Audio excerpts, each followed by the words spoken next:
filho, né? Pensei que fosse isso, não é não? Tô brincando, queridos. Graças, paz, boa noite. Para mim é sempre uma alegria, uma honra subir a esse lugar, estar nesta igreja, onde eu sou tão bem recebido, onde sou tão acolhido. Quero mandar o meu abraço aqui, espero que vocês o mandem para o querido pastor Renê. Estive com ele algumas semanas atrás, lá no Congresso de Pastores, a irmã Jaísa. É muito bom estar aqui com os meus amigos pastores, Jorge, Denilson. Manda meu abraço para o pastor Marvel também. E que toda a igreja nesta noite seja abençoada. Eu estava falando com os músicos, com os pastores lá dentro, que numa sexta-feira chuvosa, fria, bom para quê? Bom para vir na casa do Senhor, irmão. Que negócio é esse? Bom para dormir, tá bom, eu vou concordar com vocês. Bom para dormir. Bom para descansar, estar em casa, ver um filme com a família, que seja, cada um no seu entretenimento. Mas você veio à casa do Senhor. Glórias a Deus, adorar e buscar a palavra de Deus, porque nem só de pão viverá um homem, mas de toda a palavra que procede da boca de Deus. Então, eu tenho certeza que está numa igreja que prioriza a palavra, que numa noite chuvosa, como é a sexta-feira, vem para aprender mais do Senhor, conhecendo e prosseguindo em conhecer o Senhor. E para ouvir um pastor falar sobre a volta de Cristo, irmão, eu estou na igreja certa. Uma igreja que tem autenticidade, a igreja que tem o selo do Espírito Santo. Eu te convido, então, a se colocar de pé, só para a gente se mover um pouquinho. O pastor Jorge me deu esse tema. Quero agradecer ao Ministério de Ensino também, na figura da sua coordenadora, de todos os professores, de terem lembrado desse pequeno e simples nome aqui para trazer a palavra. Que o Senhor me ajude. Já ganhou o seu galardão, irmã.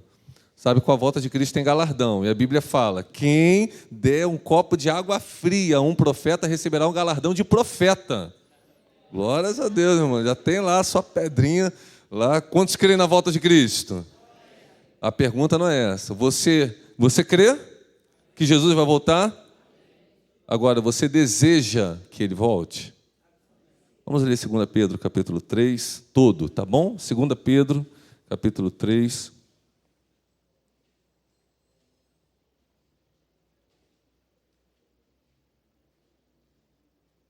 E aí, antes da gente começar a ler, enquanto você procura, eu optei por uma palavra que trata especificamente, eu procurei ser o mais fiel ao tema dado. Se a gente for pregar sobre escatologia em si, sobre a volta de Cristo, a gente teria que fazer um mês, ou semanas, ou dias de seminário. Então, não gostaria de esgotar esse tema aqui, mas eu vou tentar ficar dentro desse viés. A segunda vida de Cristo precisa ser o desejo da igreja. 2 Pedro, capítulo 3, vamos ler todos.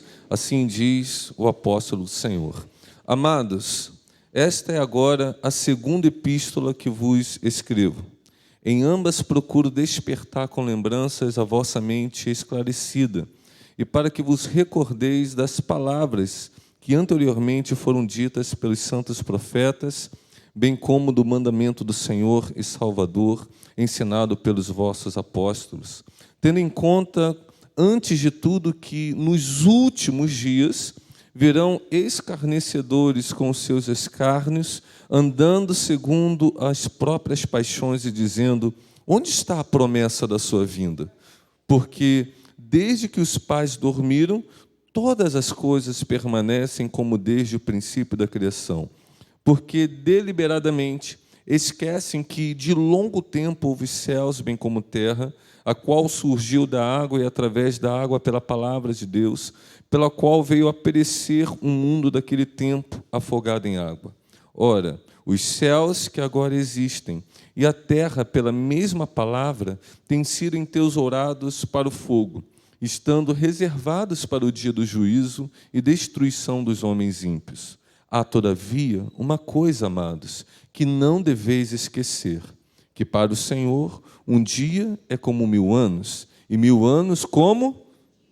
Não retarda o Senhor a sua promessa, como alguns a julgam demorada. Pelo contrário, Ele é longânimo para convosco, não querendo que nenhum pereça, senão que todos cheguem ao arrependimento. Virá, entretanto, como ladrão, o dia do Senhor, no qual os céus passarão com estrepitoso estrondo e os elementos se desfarão abrasados. Também a terra e as obras que nela existem serão atingidas.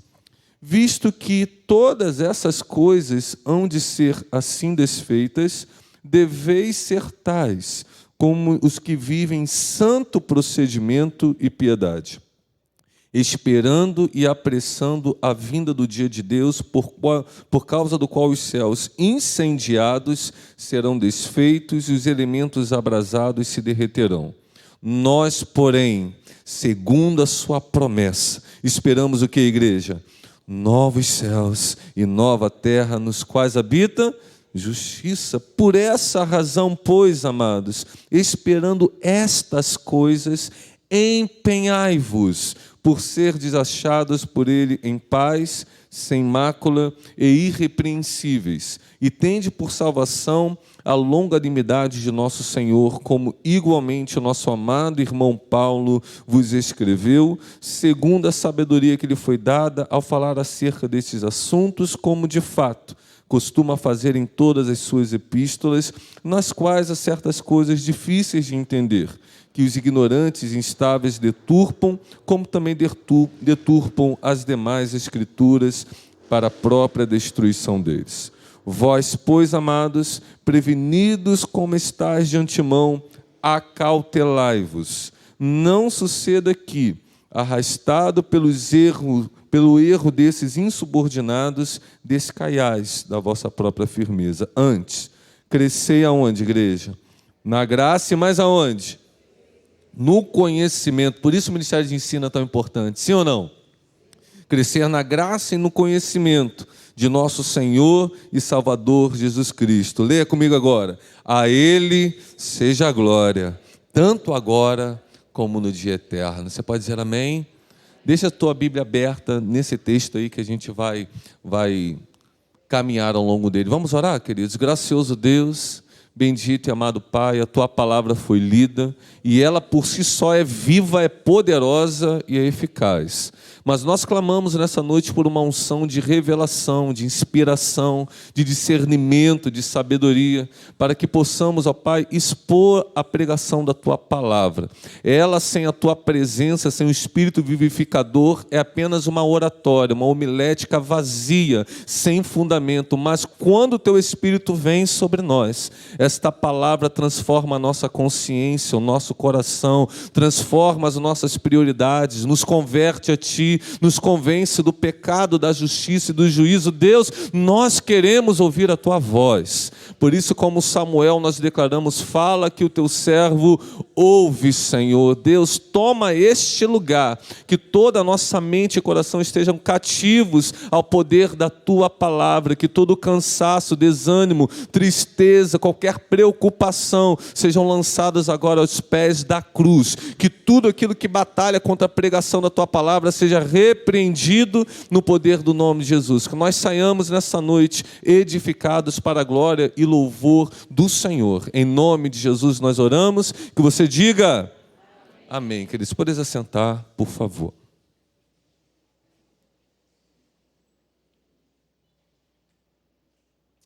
Bom, baseada na escatologia de Jesus, antes dele entregar o seu corpo, antes dele morrer por nós e ir até a cruz do Calvário, baseado em tudo que ele havia já alertado os seus discípulos, a igreja primitiva, ela se moveu num grande senso de urgência. Isso me chama muita atenção. Quando você lê todas as epístolas, né, dos apóstolos, você percebe que havia sobre a igreja primitiva um senso de urgência. Eles realmente acreditavam que Jesus ia voltar. Amém ou não amém? Mas mais do que isso, eles não apenas criam na vinda de Cristo Jesus, eles acreditavam que ainda durante a vida deles, Jesus iria voltar. Para eles, a volta de Cristo era algo realmente iminente. Mas ao longo dos anos, de algumas décadas, eles vivendo algumas testemunhas oculares da ascensão de Cristo começaram a morrer. Alguma coisa começou a confundir essa convicção da igreja primitiva.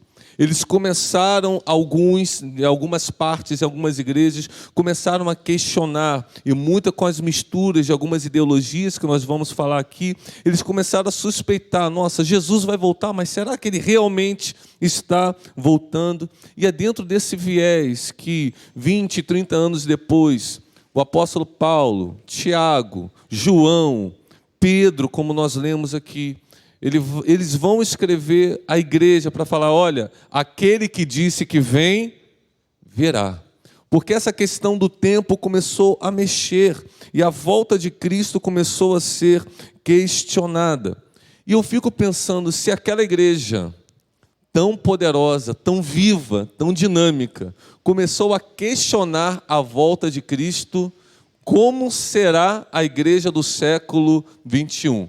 2020 anos depois, e Jesus ainda não voltou. Se já naquela época, alguns falavam assim, olha, esse negócio de Jesus voltar, acho que é balela, porque as coisas permanecem as mesmas desde que Jesus subiu aos céus. Você tem certeza que ele disse que ele vai voltar? Se aquela igreja, há 30 anos, 40 anos depois, estavam dentro do seu meio, comentando essas coisas, quem dirá a igreja do século 21. Faz sentido esse meu pensamento ou não?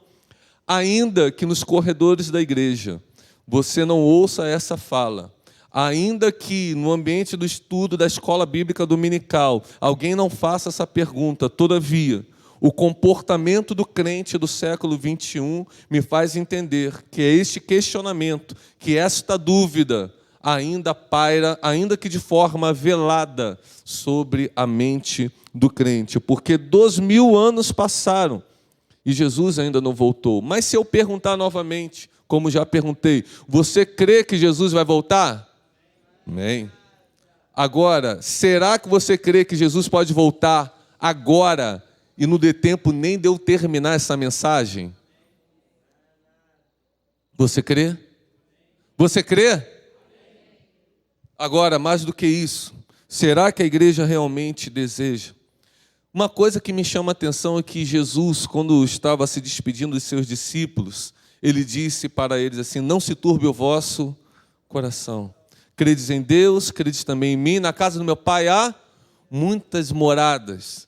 Na oração sacerdotal, ele disse assim, Senhor, o meu desejo é que onde eu esteja, eles estejam também. Jesus Cristo foi preparar lugar para que onde ele estivesse, nós estivéssemos também. O desejo de Jesus, ele anseia estar conosco. Eu fico imaginando o cordeiro, o leão da tribo de Judá, sentado à direita da majestade, e ele deve ficar olhando toda hora para o Todo-Poderoso, falando assim, será que agora? Será que agora? Ele anseia esse retorno.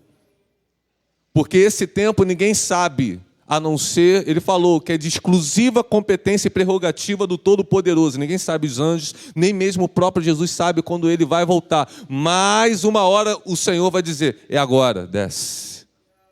E o Senhor anseia por isso. Como no livro de Cantares Salomão, que o noivo fala, vem noiva minha. Já cessou o inverno, a chuva já passou, eu quero ouvir a tua voz, porque a tua voz é suave, o teu cântico é agradável aos meus ouvidos, ao meu coração, eu quero estar com você. Então o desejo da parte do noivo, para mim, é muito claro, é muito absoluto. A questão é, uma vez que a igreja crê na volta do noivo, ela realmente tem este mesmo desejo. O desejo que o noivo tem pela noiva é recíproco, porque se tem uma coisa que deixa a relação muito desgastada e muito pesada, é quando alguém ama o outro e o outro não a corresponde. Sim ou não? Eu não sei se você já teve um relacionamento dessa forma, seja no ambiente romântico, matrimonial, ou no ambiente da amizade, não ser correspondido gera uma frustração muito grande, sim ou não? Eu amo demais o pastor Edenilson. O senhor me ama, pastor Edenilson? Porque não ser correspondido traz uma frustração muito grande. E às vezes eu percebo que nós não amamos, nós não desejamos e nós não esperamos a volta do Senhor, o anseio pela comunhão com Ele, como Ele espera a subida da sua igreja. Posso ouvir um amém? Então eu fico perguntando quais são as razões para o esfriamento dessa perspectiva, porque esse tema que me foi dado realmente me fez pensar. O desejo, a volta de Cristo, a segunda vida de Cristo precisa ser o desejo da igreja. Então eu fico perguntando quais são as razões para o esfriamento dessa perspectiva. E algumas delas o apóstolo Pedro nos concede no texto que nós lemos. Então eu peço que você deixe a sua Bíblia aí aberta, a gente vai caminhando por meio dela. Nos 2 primeiros versículos, eu vejo aqui o apóstolo Pedro muito preocupado. Ele vai usar alguns verbos aqui, ele vai falar sobre lembrar, recordar, e ele vai falar sobre ensino. O que ele percebe na igreja de Cristo nos versículos 1 e 2, ele vai chamar a atenção vocês estão se esquecendo do ensino apostólico. A questão décadas se passaram e algumas ideologias e filosofias ali se misturaram. A gente vai falar daqui a pouquinho sobre isso. Mas ele está chamando a atenção da igreja a permanecer na palavra. Você leu aí, ele fala, olha, eu quero lembrar dos acontecimentos, de tudo aquilo que o profeta ensinou, de tudo aquilo que os apóstolos ensinaram. Vocês têm que deixar isso permanecendo vivos na sua mente. Eu me lembro, por exemplo, do apóstolo Paulo, na sua carta aos Coríntios, ali capítulo 15, ele vai ali exortar a igreja, porque alguns estavam falando assim, olha, a ressurreição não existe. Então ele vai falar, gente, permaneçam no evangelho, que é por meio deles que vocês são salvos. Como assim no meio de vocês tem alguém que fala que não existe ressurreição? Ora, se Jesus não ressuscitou, é vã a nossa pregação, é vã a vossa fé, vocês permanecem no pecado de vocês, então vamos fazer o seguinte, comamos e bebamos que amanhã morreremos, não há esperança para nós mais. Jesus ressuscitou segundo o meu evangelho, aleluia!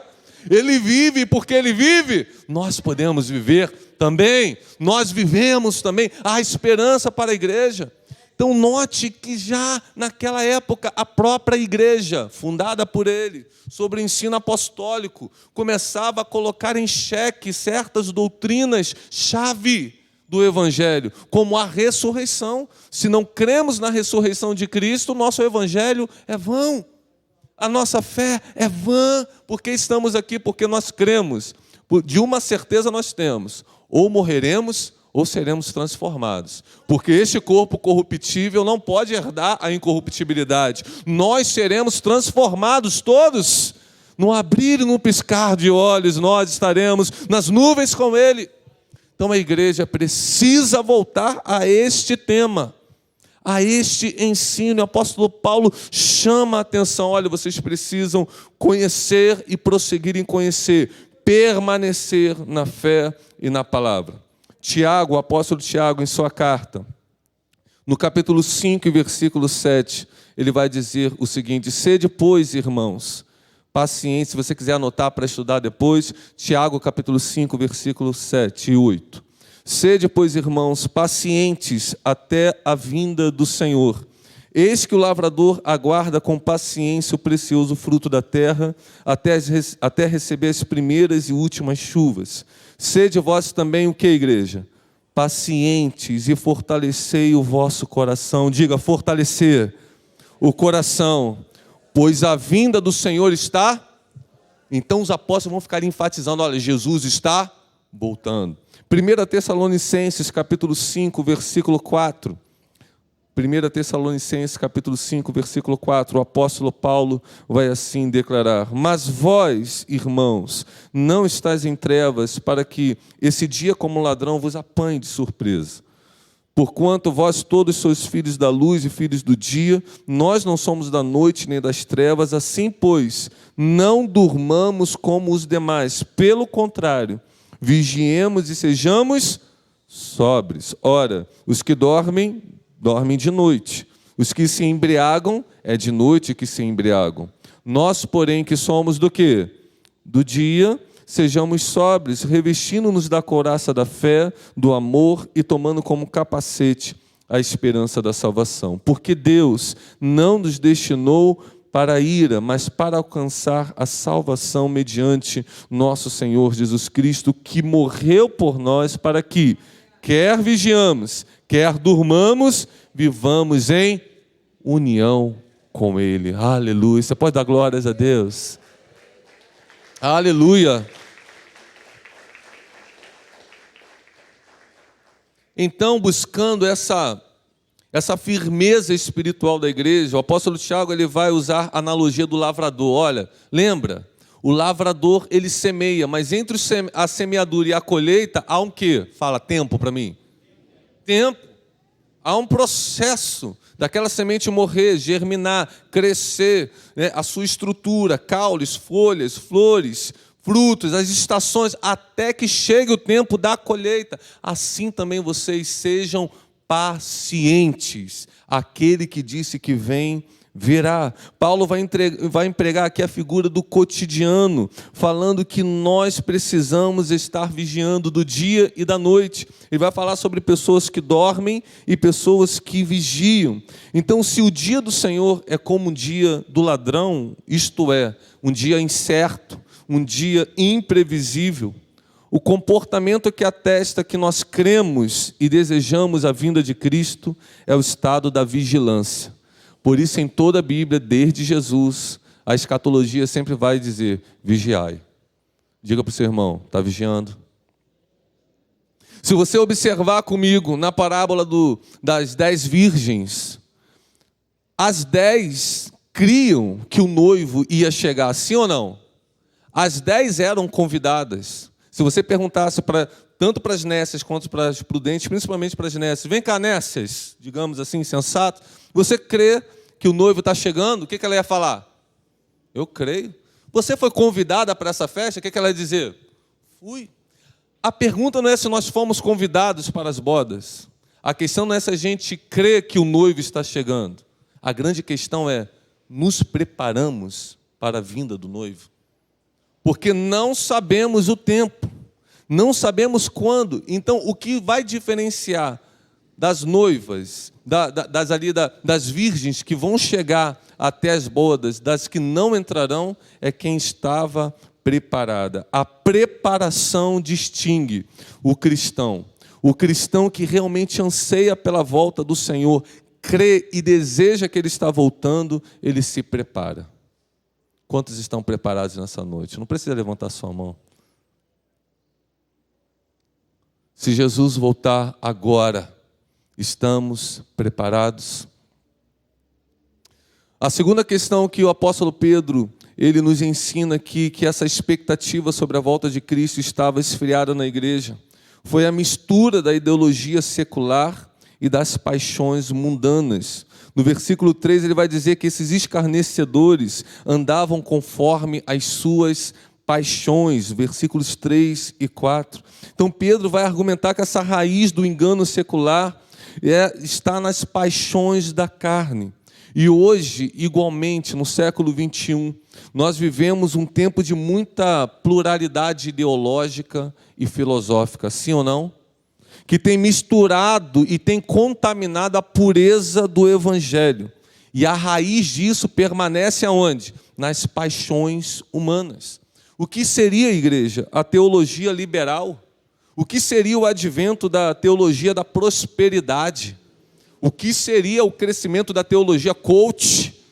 O que seria a grande mistura da teologia aí neoliberal que a gente tem visto aí, as pregações de autoajuda, senão uma mistura com a secularidade pagã, num viés de esquecimento da igreja, da vinda de Cristo. Vocês concordam comigo, sim ou não? Quando a gente vê esse evangelho puro, que fala sobre santidade, como ouviremos amanhã, sobre a questão do jejum bíblico, como ouviremos no domingo, como hoje estamos aqui falando sobre esse retorno da vinda de Cristo, isso é a pureza do Evangelho. Isso é uma igreja que anseia por estar no céu. Mas quando a gente vê hoje, nós estamos pregando o Evangelho sobre como melhorar a sua vida onde? Na terra. A gente tem preparado crentes para viver melhor na terra. Jesus sempre se preocupou em melhorar a vida dos cristãos para habitar na eternidade do céu. Isso é o Evangelho. Essa é a prioridade do Evangelho. Então, a igreja do século XXI, quando a gente olha para ela, a gente vê que ela tem uma crença, ela crê em Jesus. Ela crê que Jesus é o Filho de Deus. Ela crê que Jesus veio à terra. Ela crê que Jesus morreu na cruz. Ela crê até que Jesus ressuscitou e que um dia vai voltar. Mas é uma crença sem convicção. É muito semelhante à parábola que Jesus contou em Mateus 24. Eu peço que você abra aí também. Mateus 24, a partir do versículo 45. Diz assim um texto bíblico: quem é, pois, o servo fiel e prudente, a quem o Senhor confiou os seus conservos para dar-lhes o sustento ao seu tempo? Bem-aventurado aquele servo a quem seu Senhor, quando vier, achar fazendo assim. Em verdade vos digo que lhe confiará todos os seus bens. Mas se aquele servo, sendo mau, disser consigo mesmo: o meu Senhor se demora, e passar a espancar os seus companheiros, e a comer e a beber com os ébrios, virá o Senhor daquele servo em dia em que não espera, em hora que não sabe, e castigá-lo-á, lançando-lhe a sorte com os hipócritas. Ali haverá choro e ranger de dentes. A mesma analogia que eu fiz, a comparação que eu fiz com as virgens, nécias ou prudentes, eu faço com esse servo. Esse servo recebeu incumbência do seu Senhor, e ainda que ele fosse mau, ele sabia que o Senhor iria voltar, sim ou não? A questão não é se ele crê se o Senhor vai voltar ou não. Acompanhe esse raciocínio comigo. O que gerou, o que estimulou esse comportamento malvado do servo não era acreditar se o Senhor iria voltar, mas era a crença de que o Senhor iria voltar num tempo mais tarde. Ele não acreditava que ele iria voltar cedo, que ele poderia chegar a qualquer momento. Ele fala: ó, uma hora o Senhor vai voltar, mas isso vai demorar. Eu acho que não vai acontecer em 2022, não. A gente está apenas no princípio das dores. Fica tranquilo. Eu acho lindo o homem tentando assim discernir, embora Jesus nos recomende isso, a gente tentar discernir o tempo, mas o homem quer adivinhar, né? E acha que não vai voltar agora, acha que não pode voltar amanhã. Essa parábola nos ensina: olha, nós não sabemos o dia nem a hora. O dia do Senhor é como um ladrão. Ninguém sabe a hora que ele vai chegar. Ele só grita assim: perdeu. Não é assim ou não é? Quando você menos espera, você está com o celular. Cadê o celular? Foi, filho. Perdeu. Você estava no ônibus, veio o cara de bicicleta e pegou. Já viu coisas assim? Perdeu. É assim, é rápido. É isso que Jesus está falando aqui. Ele vem de uma maneira surpreendente. Nós não temos como saber o dia e a hora. Esse servo, embora ele acreditasse, embora ele fosse servo do Senhor, embora estivesse habitando na casa do Senhor. Quantos estão na casa do Senhor? Glórias a Deus. Embora ele soubesse que o seu Senhor iria voltar a casa para a prestação de contas, ele achou que o tempo iria findar. Nós precisamos voltar à nossa convicção. Crença não firma igreja. Crença é acreditar num dogma, numa religião. Acreditar é dar crédito. O que é acreditar? Fala, dar crédito. Eu, como bancário, por muitos anos, 20 anos, quase 10 deles como gestor, eu dei crédito para muita gente. E quando você empresta um dinheiro a alguém, você empresta porque aquela pessoa é merecedora do crédito. Você acredita que ela vai te pagar. Mas, ainda que você empreste, você cobre uma taxa de juros. E, às vezes, essa taxa de juros é alta. Por quê? Porque ele vai pagar, mas pode ser que aconteça alguma coisa que ele não pague. Então, além de rentabilizar o capital daquele que emprestou, eu preciso calcular o risco, porque existe o risco do calote. E mais, pode ser que aquele valor, eu ainda duvide, ele vai pagar, ele é um cara honesto.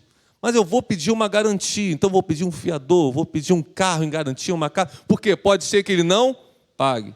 Acreditar é isso, você dá crédito. Mas até quem dá crédito, ele pede um fiador. Ele pede uma garantia. Por quê? Pode ser que não aconteça. A gente não tem que acreditar na volta de Cristo. A gente tem que ter fé. Hebreus 11:1 vai falar isso. Fé é o quê? Certeza das coisas que se esperam, convicção dos fatos que não se veem. Isso é fé, certeza e convicção. Eu posso acreditar e ainda assim duvidar. Eu posso dar crédito e ainda assim exigir garantias, porque existe o risco de não acontecer. Mas quem vive por fé, por isso que a Bíblia diz, o meu justo viverá pela fé. Não é por crenças, é por fé. Porque fé é o que, igreja? Certeza e convicção. Fala isso para mim, fé é certeza e convicção. Glórias a Deus por isso. Então nós precisamos voltar ao caminho da fé. Ele disse, aquele que disse que vem, virá. Segundo ponto que eu vejo aqui, a igreja pode estar vivendo o mesmo dilema que Israel. A gente se lembra que Israel foi liberto do Egito, sim ou não? Ele estava diante de uma promessa da terra de Canaã, uma terra boa, ampla, que manava leite e mel, uma terra maravilhosa. Mas ao longo do caminho no deserto, e a mistura com o populacho, diz lá o livro de Números, o que era o populacho? Aquele povo que se misturou com Israel e no meio do deserto começou a reclamar, começou a trazer ali dúvidas e questionamentos no povo. E eles começaram a chorar falando assim, no Egito que a gente era feliz, no Egito tinha melão, no Egito tinha carne. E nós também, libertos do império das trevas, transportados para o reino do Filho do seu amor, e enquanto esse reino ainda não se consumou, embora ele já tenha se inaugurado, nós estamos nessa travessia de deserto. E quantas vezes, quando as dificuldades vêm sobre nós, quando os questionamentos vêm, quando as dúvidas vêm, a gente fica com saudade da terra antiga. E o apóstolo Pedro aqui nos ensina, ei, permaneçam crendo. Aquele que libertou vocês do império das trevas é aquele que garante a entrada no reino do Filho do seu amor. Por mais difícil que esteja o deserto hoje, Ele continua provendo pão, Ele continua provendo uma nuvem de glória, Ele continua provendo muralhas de fogo, Ele continua transformando águas amargas em águas doces, Ele continua tirando água da rocha, Ele continua submetendo os seus inimigos debaixo dos seus pés, porque Ele é o mesmo ontem, hoje e será eternamente. Ele é aquele que era, Ele é aquele que é, Ele é aquele que há de vir, aleluia. Então precisamos continuar crendo, não podemos ficar com os nossos olhos fitos aqui. Eu me lembro de, minha esposa dava aula na Geração Vida, e teve um garotinho chamado Otavinho, que ela estava ensinando sobre a volta de Jesus, ele levantou a mão, tia Adriana, queria perguntar o seguinte, lá no céu vai ter Netflix? Aí ela, não, filho, no céu não vai ter Netflix. Ah, então não quero ir para o céu, não. É, irmão, você está rindo? Mas tem um monte de adulto assim. Tem um monte de adulto assim, apegado às coisas da terra. Ele até crê que o céu é bom. Mas tem crente, eu tenho essa sensação, às vezes quando converso com alguns crentes, ele acha que o céu vai ser enfadonho, vai ser um lugar chato. Você, eu vou lá para o céu, eu sei, vai ser bom, né? Não vai ter choro, nem ranger de dente, né? Vai enxugar dos nossos olhos toda lágrima, não vai ter enfermidade, não vai ter guerra, não vai ter ódio. Mas assim, eu vou ficar lá cantando santo, santo, santo, como é que é isso?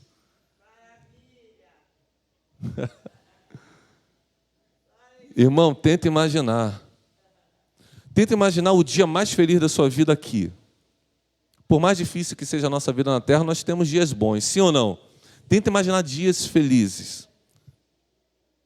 Conseguiu se lembrar deles? Seja qual o dia que for, o dia do seu casamento, o dia do nascimento de um filho, um dia feliz. Agora, tenta multiplicar isso vezes 1 trilhão de vezes.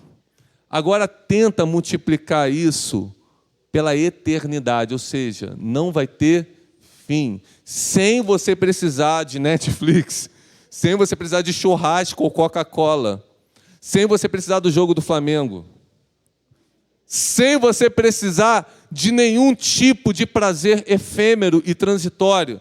Tenta imaginar isso por toda a eternidade. É isso que vai ser o céu, irmão. É isso que vai ser o céu. O céu não se compara com as coisas que há na terra. Mas o crente anda na terra, chamado para o céu, mas ele quer ficar na terra. Se ele pudesse viver uma vida boa na terra, ele abriria a mão do céu. Essa é a impressão que nós temos dos crentes hoje, mas não da Nova Vida de Jardim Catarina. Porque esta igreja anseia pela volta de Cristo. Ela canta e ela ora, Maranata, ora vem, Senhor Jesus. Aleluia! Glórias a Deus por isso. Glórias a Deus. Por isso, queridos, a partir do versículo 5, o apóstolo Pedro vai entrar no que eu chamo aqui de num estilo apologético, para tentar trazer uma outra perspectiva para aquela igreja. Qual era o dilema daquela igreja, irmãos? Qual era o dilema? Aqui comigo, ó. Jesus falou que ia voltar.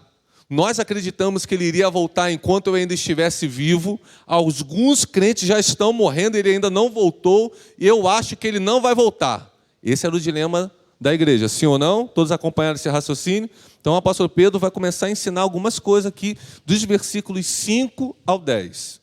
A apologética de Pedro aqui, qual é para defender essa tese de que Jesus está voltando de uma maneira breve e urgente e nós precisamos estar preparados. A primeira questão que ele vai falar aqui é a diferença básica, vocês já ouviram N pregações sobre isso, só vou mencionar a diferença entre crono e kairos. Diga, a diferença entre cronos e kairos. Deus, ele é o criador de todas as coisas. Sim ou não? Ele é antes de tudo. Ele é eterno. O que é eterno? Não tem início, nem tem fim. Deus, ele é o criador do tempo. Ele que criou o tempo. Ele não está limitado pelo tempo. A contagem de tempo, ela serve para o homem, não para Deus. Deus não fala assim, já são 10 horas, vou dormir. Não cochila nem dorme o guarda de Israel. Desde a antiguidade não se viu um Deus que trabalha em favor daqueles que nele esperam. Deus está sempre se movendo. Deus está sempre para Deus não há cansaço, não há limite. Deus não é limitado pelo tempo natural. Por isso a frase de Pedro tão usada pelos crentes. Um dia é como 1000 anos. E 1000 anos é como o quê?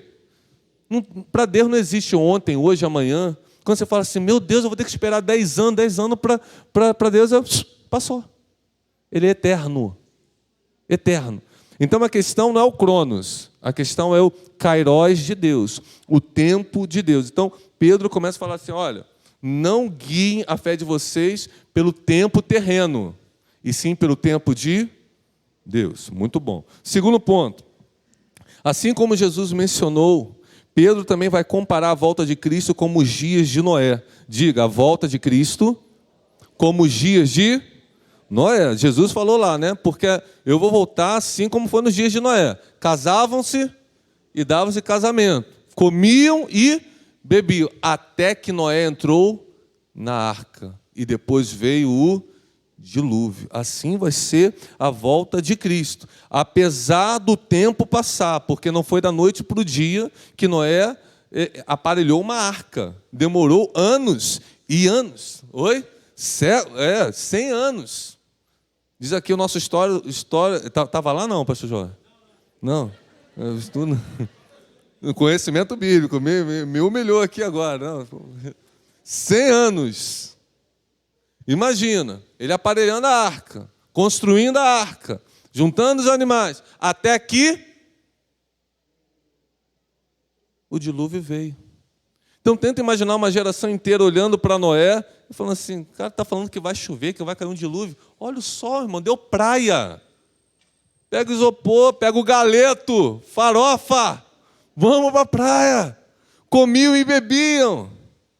Noé está falando, olha, vai tudo acabar, que isso, estou te convidando para o meu casamento, para a minha festa. Assim caminha a humanidade. Hoje, estamos aqui falando, Jesus vai voltar. E nós estamos fazendo planos e planos e planos para viver aonde? Na terra. Por isso que eu estou perguntando, você crê que Jesus vai voltar? Porque a gente nunca usa o contexto de Tiago, se Deus quiser, amanhã faremos isso. Se Deus quiser, amanhã vamos negociar. Não, a gente dá como certo que amanhã a gente vai acordar. Que domingo vai ter o fechamento do seminário. Porque é uma ideia, é uma crença, não é uma realidade ainda viva dentro de nós. Se a gente crê realmente que Jesus pode voltar a qualquer hora, a gente começa a fazer planos mais realísticos, dizendo assim, se Deus permitir, amanhã pastor Renato Torissano vai estar aqui. Se Deus permitir, no domingo o pastor Jorge vai falar sobre jejum. Se Deus permitir, nós vamos comprar uma nova revista para a escola bíblica. Se Deus permitir, porque tudo pode acabar no estalar de dedos, num piscar de olhos. Posso ouvir um amém? Será como o dia de Noé. Será entesourada para o fogo. E a terceira e maior perspectiva que o apóstolo Pedro vai usar, e com isso eu termino a introdução e começo a pregar. A terceira perspectiva é a longanimidade de Deus. Repita isso comigo. A longanimidade de Deus. Então acompanha comigo. Pedro falou assim, olha, falou sobre Cronos e Kairos. Segundo, ele falou sobre a perspectiva de Noé, para a gente permanecer vigilante. A terceira, olha, sabe por que Jesus ainda não voltou? Sabe por quê? Porque ele ama os pecadores. Porque ele ama a humanidade. Porque se Jesus voltar agora, o que vai acontecer? Talvez o seu marido não vá para o céu. Talvez o seu filho não vá para o céu. Talvez o teu amigo do trabalho não vá para o céu. Talvez ainda muitos por aquele que você ora ainda não vá para o céu. Então não é que Jesus retarde, esteja demorando. Na verdade, ele é longânimo. Ele é misericordioso. É por misericórdia que ele ainda não voltou.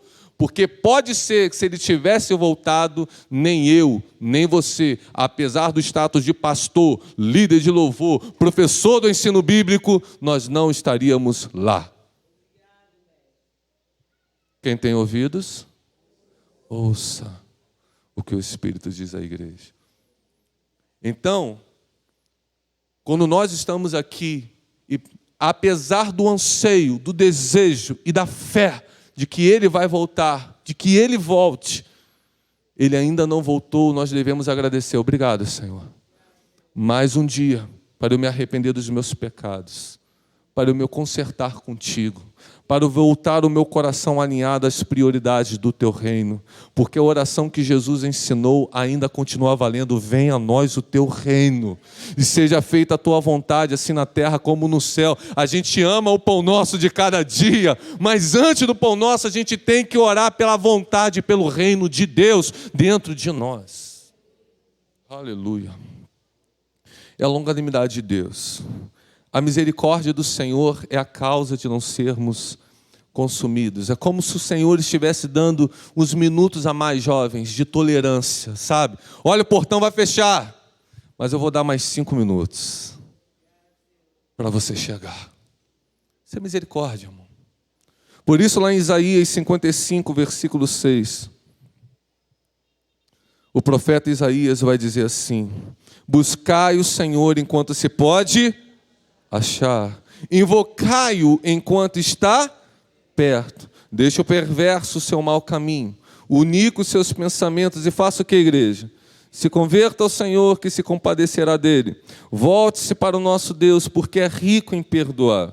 Porque os meus pensamentos não são os vossos, nem os vossos caminhos os meus, diz o Senhor. Porque assim como os céus são mais altos do que a terra, assim os meus caminhos são mais altos do que os vossos caminhos, os meus pensamentos mais altos do que os vossos pensamentos. Porque assim como descem a chuva e a neve dos céus, e para lá não tornam sem que primeiro reguem a terra, e a fecundem, e a façam brotar para dar semente ao semeador, e pão a que comem, assim será a palavra que sair da minha boca, aleluia! Não voltará para mim vazia, mas fará o que me apraz, e prosperará naquilo que a designei, aleluia! Meu Deus, que coisa maravilhosa saber que a palavra que sai da boca de Deus não volta vazia. Como a chuva que cai sobre a terra e produz os seus frutos, a palavra de Deus não volta vazia. E a palavra do Senhor é: vigie, eu estou voltando. Posso ouvir um amém? Glórias a Deus. Então aqui eu entro na pregação, fechando a introdução. E quando chego aos versículos 11 a 18, é porque eu achei que era vigília, irmão, mas eu estou condensando aqui. Dos versículos 11 a 18, ele dá algumas importantes recomendações. A primeira delas, ele nos dá uma motivação. Você vai ler lá no versículo 11, que ele vai falar assim, que as coisas existentes serão desfeitas. E no versículo 13, o apóstolo Pedro vai dizer assim, e haverá novos céus e nova terra. Aleluia. Então ele está dizendo, essa terra aqui presente que nós vivemos está entesourada para quem? Para o fogo. Diga, para o fogo. Vai queimar tudo. Assim como Sodoma e Gomorra. Acabou.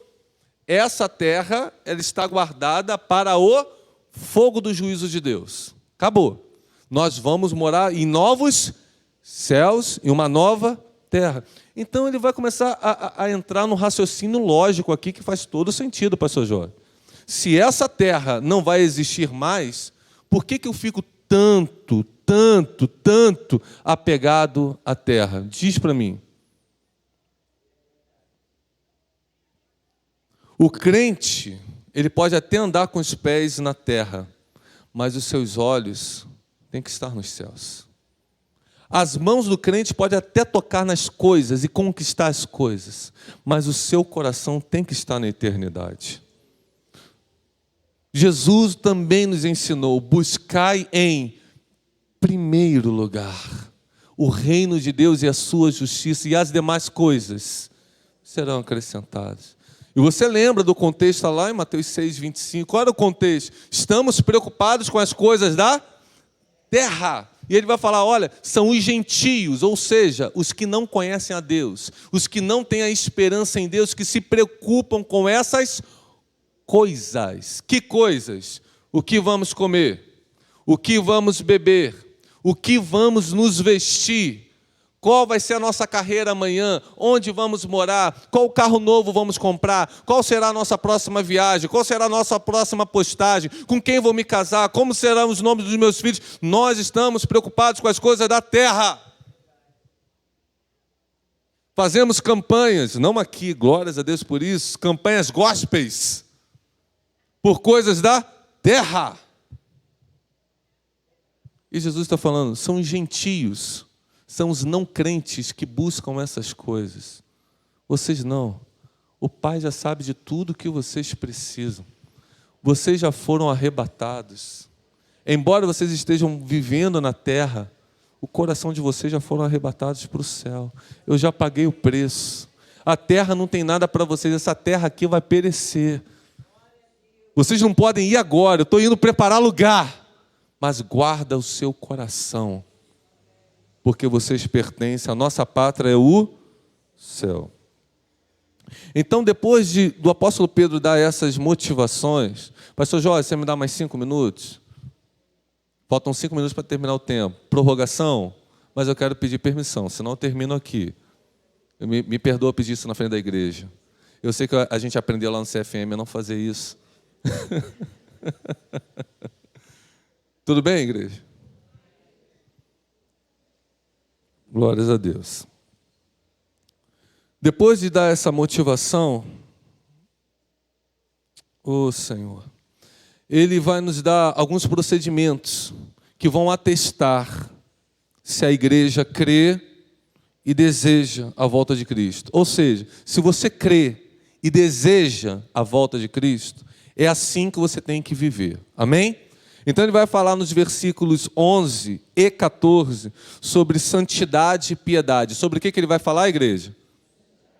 E piedade. Não vou falar muito sobre isso, porque o pastor Renato Lissano amanhã vai falar. Sem santificação, ninguém verá o Senhor. Ele vai falar sobre santidade. Esse tripé da soteriologia, sobre o estudo da salvação.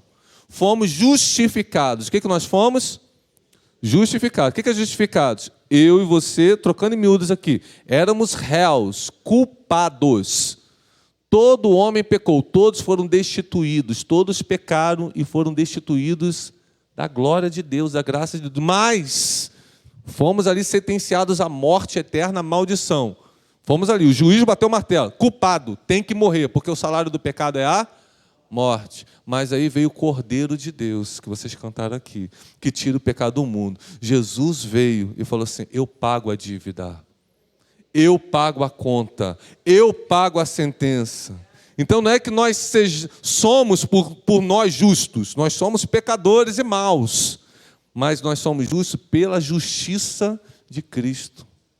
Então nele nós fomos justificados e fomos adotados como filhos, herdeiros de Deus e co-herdeiros com Cristo. Você pode dar glórias a Deus por isso, irmão?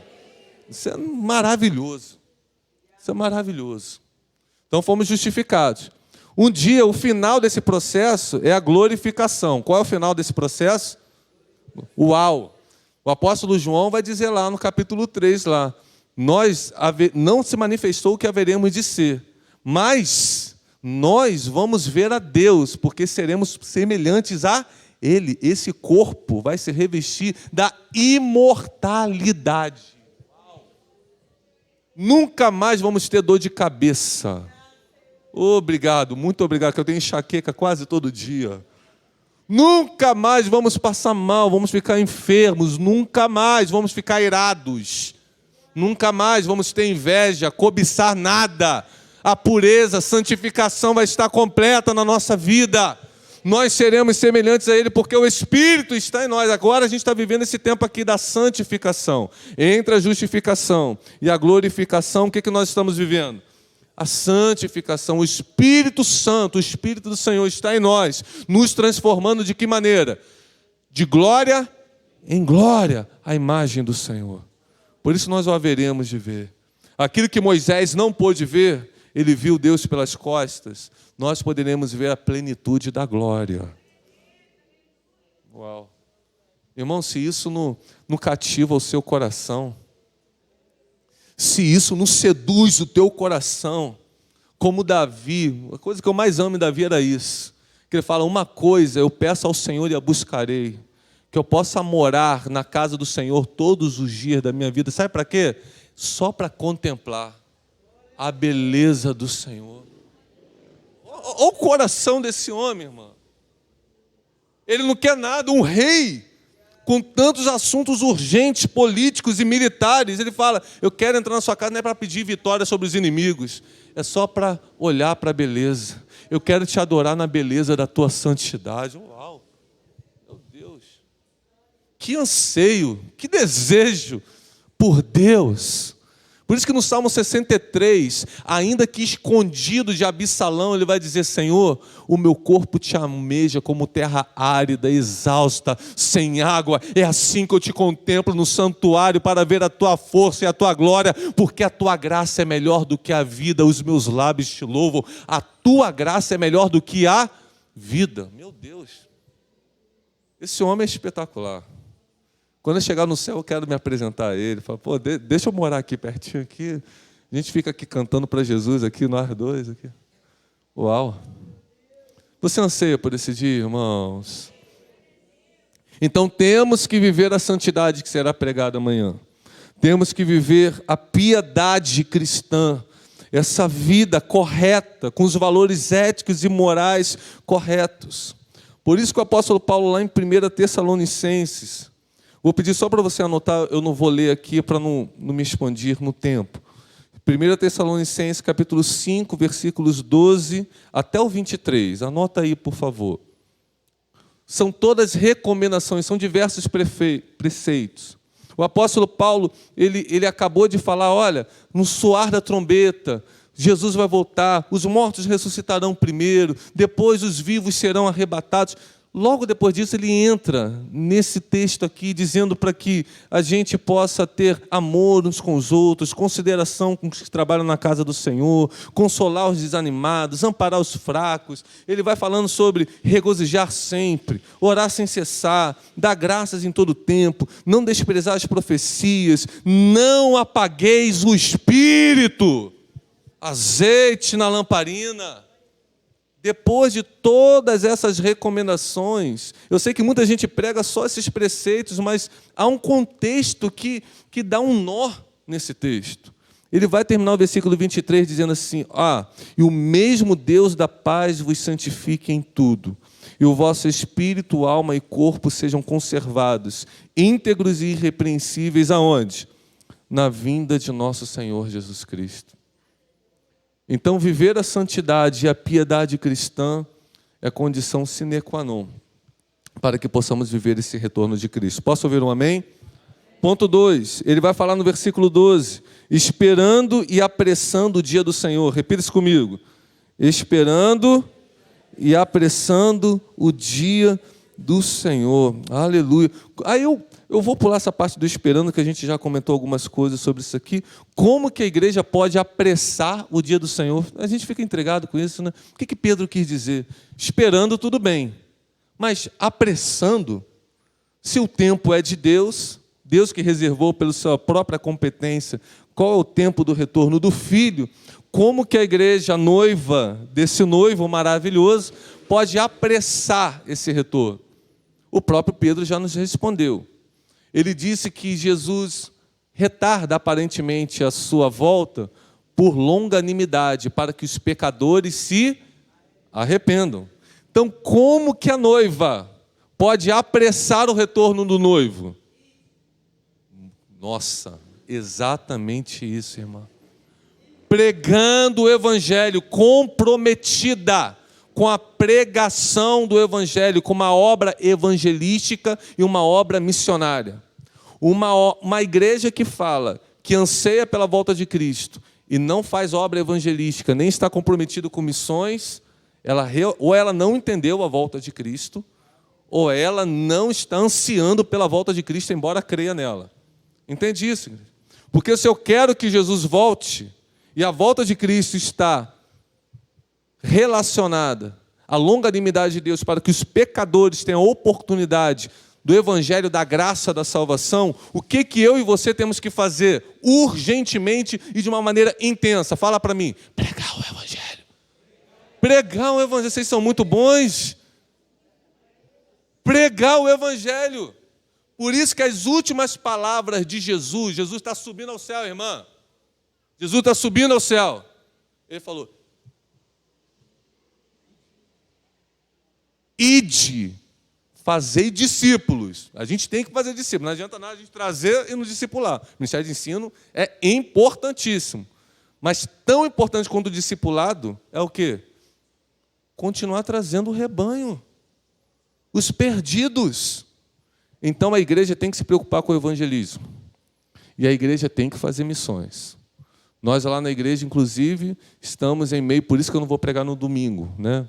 Peço perdão pela troca de dados, que a gente já tinha agendado uma conferência missionária. Estamos trazendo missionários, estamos engajando toda a igreja, já estamos fazendo missões locais, mas entendemos que, como igreja, nós temos que ir em Jerusalém, Judeia, Samaria e até os confins da terra.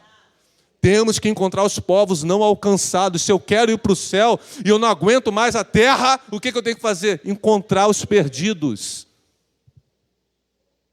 Eu amo louvar a Deus na igreja, culto. Eu amo culto, irmão. Por mim tinha culto todo dia. Se deixar, eu fico pregando aqui até meia-noite, mas não vou fazer isso, em respeito. Eu amo a casa do Senhor, amo. Nascido e criado na casa do Senhor. Mas, irmãos, tem perdidos lá fora. Catarina precisa ouvir o Evangelho de Jesus. São Gonçalo precisa, Brasil precisa, o mundo em caos precisa. Posso ouvir um amém?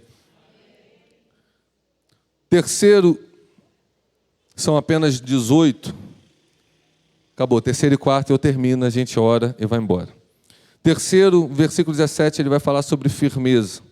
Sobre a gente se acautelar e não descair da nossa própria firmeza. Você leu isso no versículo 17, acautelai-vos. Com o erro desses insubordinados, não descaia da vossa própria firmeza. Então, cabe à igreja combater o bom combate da fé, fortalecei-vos no Senhor e na força do seu poder, para resistir o dia mau e depois de ter vencido tudo, permanecer inabalável. Em Hebreus capítulo 10, versículo 23, ele vai dizer assim: guardemos firme a confissão da esperança sem vacilar, porque quem fez a promessa é fiel. Consideramos também uns aos outros para nos estimularmos ao amor e às boas obras. Agora, olha o versículo 23, depois coloca aí, Hebreus 10, versículo 25. Não deixemos de congregar-nos, como é costume de alguns.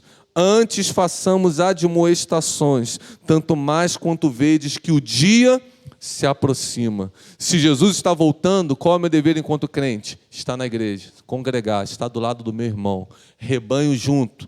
E quando o rebanho se une, o leão foge. E o leão está em nosso derredor, procurando alguém para devorar. Mas quando o rebanho está unido aos pés do leão da tribo de Judá, ele não tem nenhum poder. Você já viu algumas matérias de Animal Planet, Discovery, ou até mesmo Globo Repórter, né? E você vai ver lá quando o leão ataca a manada, ele não vai atrás do rebanho lá, ele vai atrás daquele que se dispersou. Sim ou não? Por isso que o escritor Hebreus está falando aqui, ei, você é ovelha, permaneça junto ao rebanho. Vamos fazer demonstração. Sabe qual é o nosso dever? Ligar para o irmão e falar assim, irmão, por que você não veio no culto ontem? Uma palavra linda, poderosa, o pregador era fraco, mas Deus falou. O Espírito Santo moveu, cadê você? Vamos ouvir a palavra. Eu vou aí te buscar. Façamos admoestações, não deixemos de congregar. Porque o dia está chegando. Nesse lugar a gente encontra alívio, a gente encontra descanso, a gente encontra encorajamento, a gente encontra consolo. A gente chega aqui quebrado, o irmão nos abraça, ora por nós. Vem o pastor e prega uma palavra. Esse lugar é o lugar onde o pastor, o supremo pastor, cuida do seu rebanho. Então não deixemos de congregar. Posso ouvir um amém? E por fim, para a gente terminar, no versículo 18, ele vai dizer lá, antes cresçam na graça e no conhecimento de Jesus Cristo. Posso ouvir um amém? Pela graça nós fomos salvos, por ela nós permanecemos salvos, e nós devemos nos aprofundar no conhecimento dessa graça. Eu iria colocar alguns outros pontos aqui dessa graça, mas queria terminar só com um texto que ele enfatiza. O apóstolo Pedro vai terminar essa segunda epístola enfatizando como ele começou. E no capítulo 1, a partir do versículo 3, eu te peço para você se colocar de pé, só para parecer que está acabando. Posso chamar o tecladista maravilhoso, meu irmão? 2 Pedro, capítulo 1, versículo 3. O apóstolo Pedro diz assim, visto como pelo seu divino poder nos têm sido doadas todas as coisas que conduzem à vida e à piedade, lembra que piedade era um dos requisitos? Pelo conhecimento completo, conhecimento da graça e do Senhor Jesus Cristo, conhecimento completo daquele que nos chamou para a sua própria glória e virtude, pelas quais nos têm sido doadas as suas preciosas e muito grandes promessas, para que por elas vos torneis coparticipantes da natureza divina, livrando-vos da corrupção das paixões que há no mundo. Por isso mesmo vós, reunindo toda a vossa diligência, associai com a vossa fé o que, igreja? A virtude.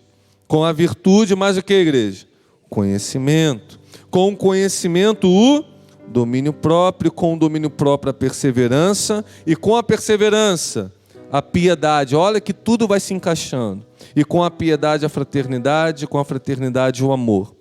Porque, agora observa isso, porque estas coisas existindo em vós, e em vós aumentando, fazem com que não sejam inativos nem infrutuosos no pleno conhecimento de nosso Senhor Jesus Cristo. Pois aquele a quem essas coisas não estão presentes é o que, igreja? Cego, vendo só o que está perto, fica só focado nas coisas da terra, e ele se esquece da purificação dos seus pecados do passado. Por isso, irmãos, procurai com diligência cada vez maior confirmar a vossa vocação e eleição. Porquanto, procedendo assim, não tropeçareis em tempo algum. Pois desta maneira é que vos será amplamente suprida a entrada no reino eterno de nosso Senhor e Salvador, Jesus Cristo. Você pode levantar as suas mãos aos céus. Eu queria cantar esse louvor antigo antes de fazer essa última oração com vocês. Estás assentado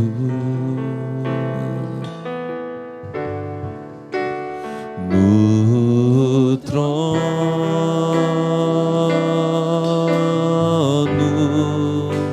sempre reinando, soberano.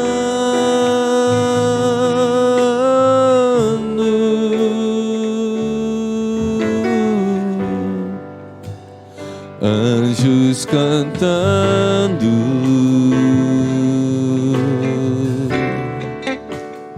homens louvando,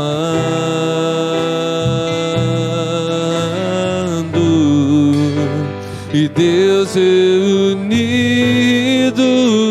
com quem, igreja? Com seu povo. Você pode levantar as suas duas mãos aos céus e declarar comigo: Alfa,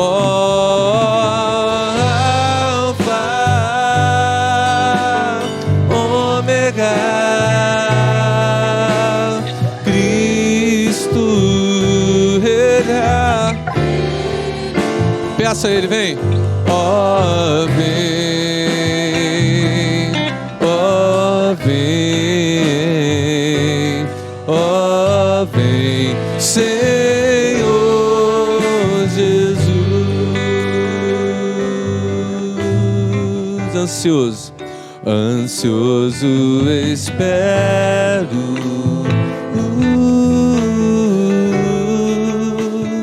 a sua volta.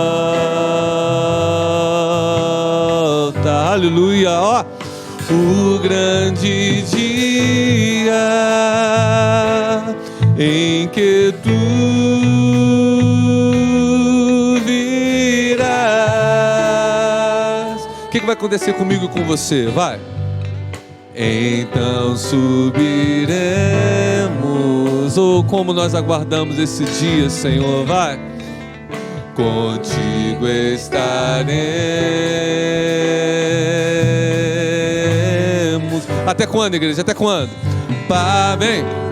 Sempre. Ei. Aleluia. Só as vozes.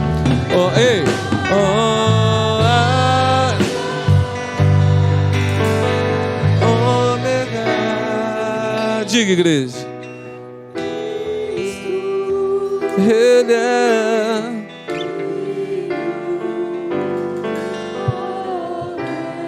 Oh, vem. Oh, vem, Senhor. Só as vozes, só as vozes. Oh,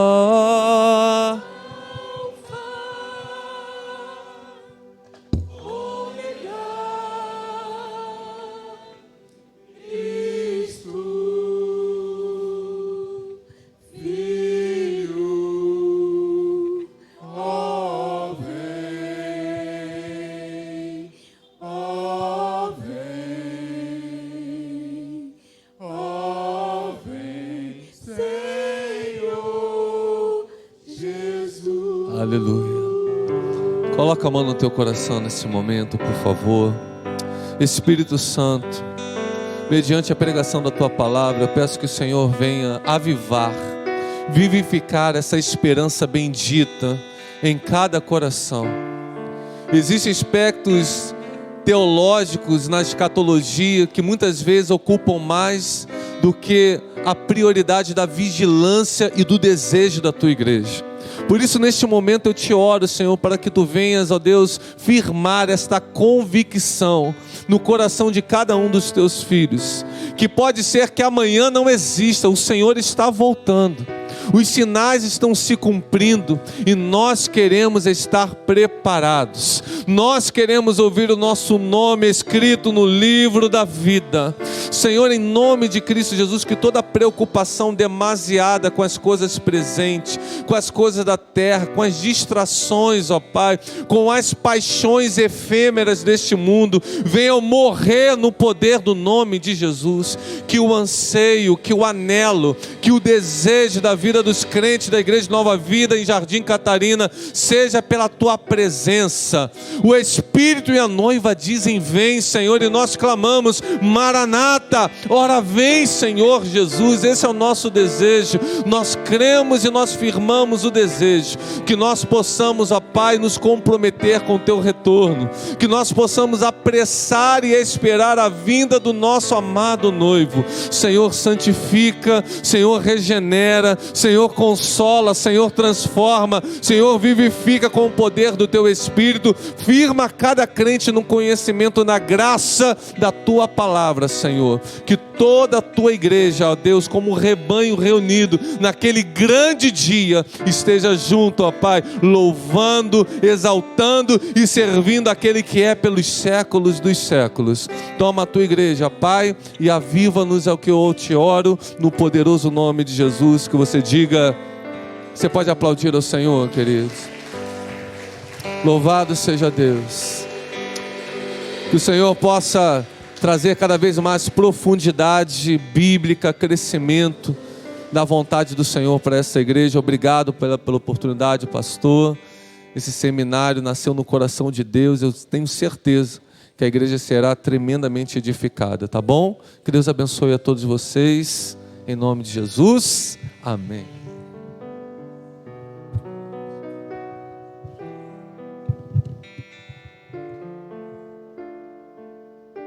Aleluia.